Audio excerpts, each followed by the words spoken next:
the Quran gets owned. This is my latest series to this channel where I will debunk some of the most popular so-called scientific miracles. That's actually an oxymoron now that I think about it, in the Quran. Okay, so we all know that the Muslims are very fond of claiming that the Quran accurately describes human embryonic development and hence constitutes a scientific miracle in the Quran. Here are the verses that they primarily use to substantiate this claim. Okay, first we have 23:13, which states, "Then we placed him as a drop in a place of rest." 23:14, which they break up, which states, "Then we made the drop into a leech-like structure. Then we made out of the chewed lump and bones, and clove the bones and flesh. Then we developed out of it another creature, and he gave you hearing and sight and feeling and understanding." Then we have 32:9, which states, "Then out of a piece of chewed flesh, partially formed and partially unformed, and we caused whom we will to rest in the wombs for an appointed term." Then 39:6, which states, "He makes you in the wombs of your mothers in stages, one after another, in 3 veils of darkness." You know, whenever someone criticizes Islam, one of the most common arguments that is made is, "Oh, you're taking it out of context." Yet, context seems to go out the window when talking about miracles. For example, in 23:13 is a common verse to use, but what they fail to quote is the verse right before it, which is 23:12, which states, "Verily we have created man from a product of wet earth." Now, anyone with even a marginal understanding of embryology or science should know that this is wrong. There's absolutely no stage in which the embryo is a product of wet earth.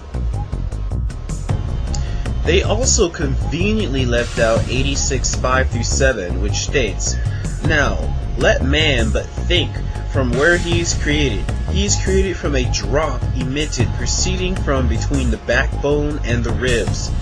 Now, hopefully everyone knows that semen does not come from between the backbone and the ribs, but from your testes. Now, the most common Muslim defense to this is, "You don't know Arabic! You don't know Arabic! You don't know Arabic!" What that actually meant was the blood that makes the semen comes from the ribs. But this can easily be debunked if we look at the tafsirs. In case you don't know what tafsirs are, they are interpretation of what the verse actually meant, written by Muslim scholars who lived closer to the time of Muhammad. They base their interpretations on the sayings of Muhammad, his family, and friends, and as educated scholars, their command of the Arabic language was exquisite. In other words, these people actually knew what they were talking about. Anyway, if we look at Tafsir bin Kathir, it says, "He was created from a water gushing forth," meaning the sexual fluid that comes out bursting from the man and the woman. Thus, the child is produced from both of them by permission of Allah. In other words, nut, not blood. So from these 2 verses alone, we already know that the Quran is off to a pretty poor start. But let's ignore these 2 verses and go on to the verses that Muslims love to quote when talking about embryonic development. 23:13. This is actually rather easy to debunk. The Muslims claiming that this verse is miraculous often translate it as, "Then we placed him as a drop in a place of rest," which assumingly means the embryo is resting in the womb. Oh, well, that sounds right. However, if we look at those good old tafsirs again, we see a different story.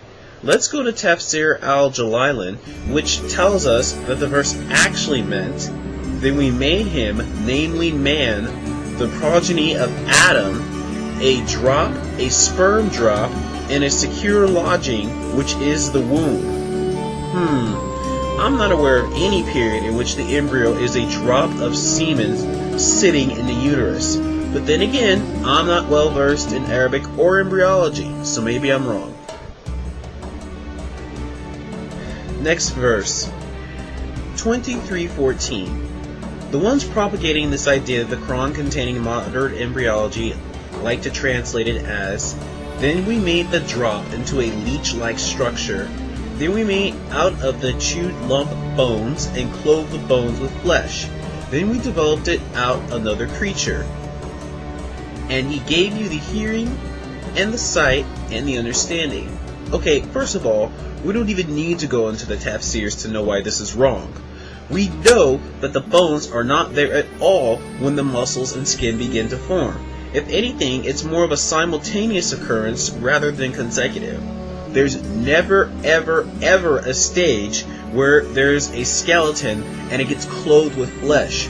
And we also know that Galen, who was a Greek doctor that lived around 500 years before Muhammad, made the exact same mistake. Now, many of you may be saying, well, how did Muhammad get this Greek knowledge? I'll give you a name. Harith bin Khalada. He was close to Muhammad. He was even the one who designated Abu Bakr's illness due to poisoning.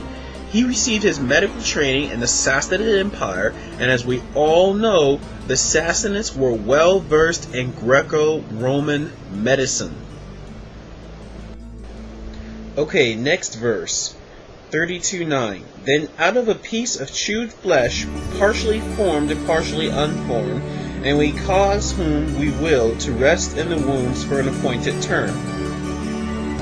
Okay, yeah, if I need to explain to you why this isn't a miracle, then I've got nothing for you. Next verse. The final verse, often touted to prove the miraculous nature of Quranic embryonic development, is 39:6. He makes you in the wombs of your mothers in stages, one after another, in 3 veils of darkness. Okay, the idea of embryonic development occurring in stages is nothing new, and for those of you who have been keeping up, should already know where he got this from: the Greeks. Hippocrates and Galen both describe embryonic development as occurring in stages. Well, that's enough ownage for one day. Stay tuned for more debunking of so-called scientific miracles in the Quran in my series, The Quran Gets Owned.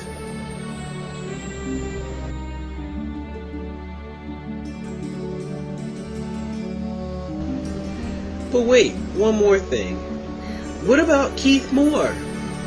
Many Muslims, when propagating the embryology of the Quran, quote Keith Moore as a leading Canadian scientist who made this statement. It has been a great pleasure for me to help clarify statements in the Quran about human development. It is clear to me that these statements must have come to Muhammad from God or Allah, because almost all of this knowledge was not discovered until many centuries later. This proves to me that Muhammad must have been a messenger of God or Allah. They are very fond of using this quote over and over. Besides this being an argumentum ad verecundium, logical fallacy, there are several concerns that I would like to point out. First of all, we know that Mr. Moore was flown free of charge first class to Saudi Arabia, where he then stayed in the finest hotels prior to making this statement. Second, didn't that statement seem to be prepared by someone else? I mean, it's just my speculation. And third, if he really believed what he was saying, then why hasn't he taken Shahada? If he did, where's the footage of it? Certainly a leading scientist taking Shahada due to miracles in the Quran would have been videotaped. Where are the 2 witnesses required by Islamic ritual if he took Shahada? It all seems a bit fishy to me, if you know what I mean.